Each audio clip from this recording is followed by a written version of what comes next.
Social media మన జీవితంలో ఒక భాగమయ్యింది.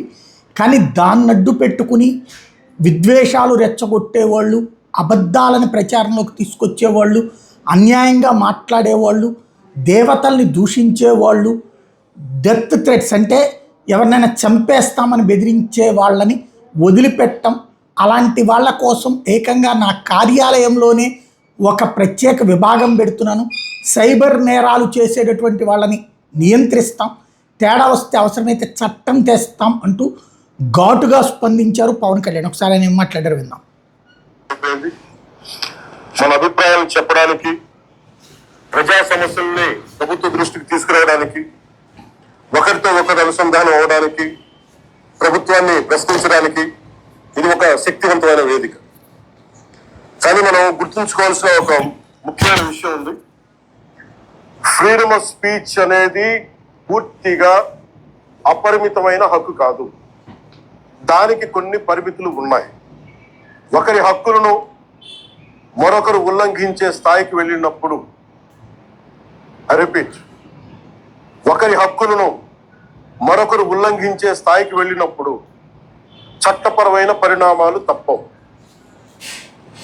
భారత రాజ్యాంగంలోని ఆర్టికల్ 19 క్లాస్ 2 ప్రకారం దేశ సమగ్రత, జాతీయ భద్రత, ప్రజాశాంతి, మర్యాద, నైతిక విలువలు, పరువు నష్టం, నేరాలకు ప్రేరేపించడం వంటి అంశాల్లో రీజనబుల్ రిస్ట్రిక్షన్స్ ఉన్నాయి. సింపుల్గా చెప్పాలి అంటే ఫ్రీడమ్ ఆఫ్ స్పీచ్ అంటే ఫ్రీడమ్ టు అబ్యూస్ కాదు. Again I repeat, freedom of speech does not mean freedom to abuse.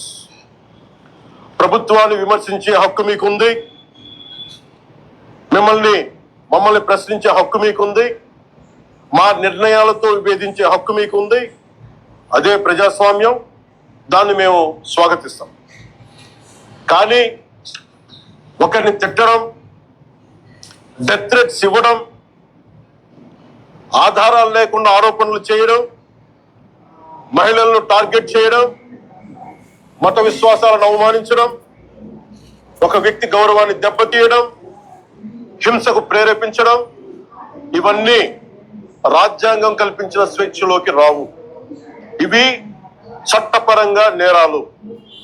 గత కొన్నేళ్లుగా సోషల్ మీడియా దుర్వినియోగం ఆందోళన కలిగించే స్థాయికి చేరుకుంది.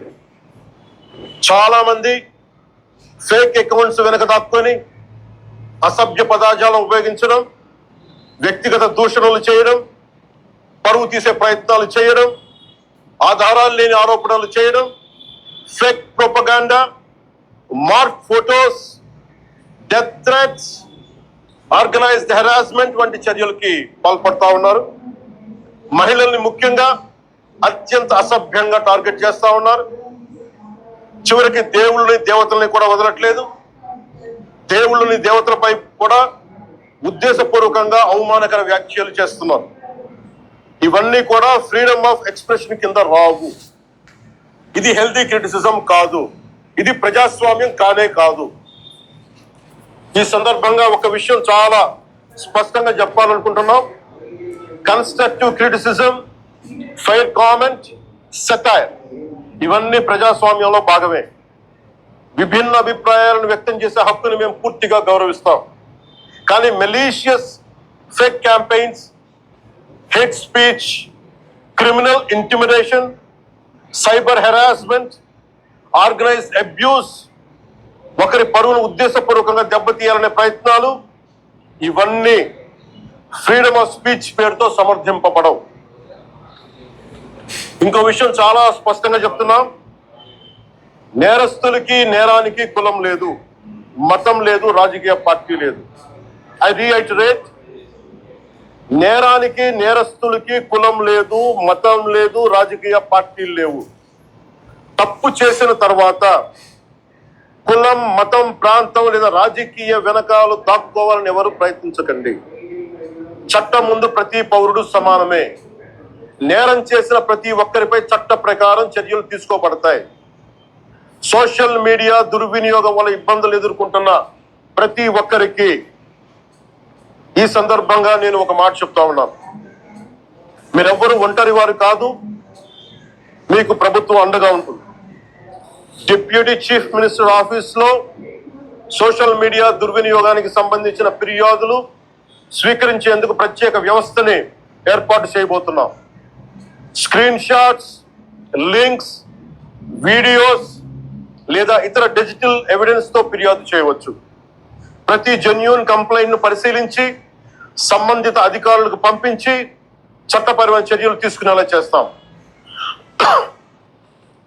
అలాగే పదే పదే ఫేక్ అకౌంట్స్ ద్వారా దుర్వినియోగానికి పాల్పడుతున్న వారిని గుర్తించి వారి వివరాలని ప్రభుత్వానికి అందించాలని బాధ్యత గల పౌరులుగా కోరుకుంటున్నాం.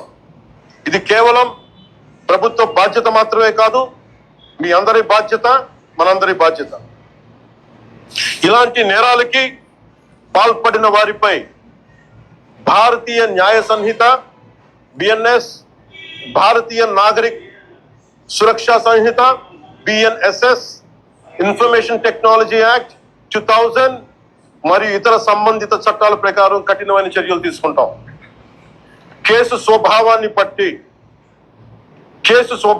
బట్టి BNS section 351 death threats, criminal intimidation, anonymous threats. BNS section 352 ఉద్దేశపూర్వక అవమానాలు, గొడవలకు ప్రేరేపించే వ్యాఖ్యలు. బిఎన్ఎస్ సెక్షన్ 353 తప్పుడు సమాచారం, రూమర్స్, పబ్లిక్ మిస్చీఫ్ కి దారితీసే పోస్టులు. బిఎన్ఎస్ సెక్షన్ 356 డిఫమేషన్, వ్యక్తి పరువుకు భంగం కలిగించడం. బిఎన్ఎస్ సెక్షన్ 79 మహిళల గౌరవాన్ని దెబ్బతీసే వ్యాఖ్యలు లేదా చర్యలు. బిఎన్ఎస్ సెక్షన్ 299 మత విశ్వాసాలను, ఏ మతమైనా కానీ, బిఎన్ఎస్ సెక్షన్ 299 మత విశ్వాసాలను ఉద్దేశపూర్వకంగా అవమానించడం. బిఎన్ఎస్ సెక్షన్ 196 వర్గాల మధ్య విద్వేషాన్ని రెచ్చగొట్టే చర్యలు. Information technology act sections 66C and 66D fake accounts, identity theft, online impersonation. Information technology act section 67 obscene లేదా అసభ్యకరమైన ఎలక్ట్రానిక్ కంటెంట్. అవసరమైతే information technology act section 69A ప్రకారం చట్ట విరుద్ధమైన ఆన్లైన్ కంటెంట్ పై కూడా చర్యలు తీసుకునే అవకాశం ఉంది. ఈ వ్యవస్థని మరింత బలోపేతం చేయడానికి ప్రత్యేక టాస్క్ ఫోర్స్ ని ఏర్పాటు చేస్తున్నాం. సైబర్ క్రైమ్ పోలీస్ మరియు ఇతర లా ఎన్ఫోర్స్మెంట్ ఏజెన్సీస్ తో కలిసి పనిచేస్తూ సోషల్ మీడియాలో జరిగే నేరాలపై చాలా వేగంగా చర్యలు తీసుకుంటాం.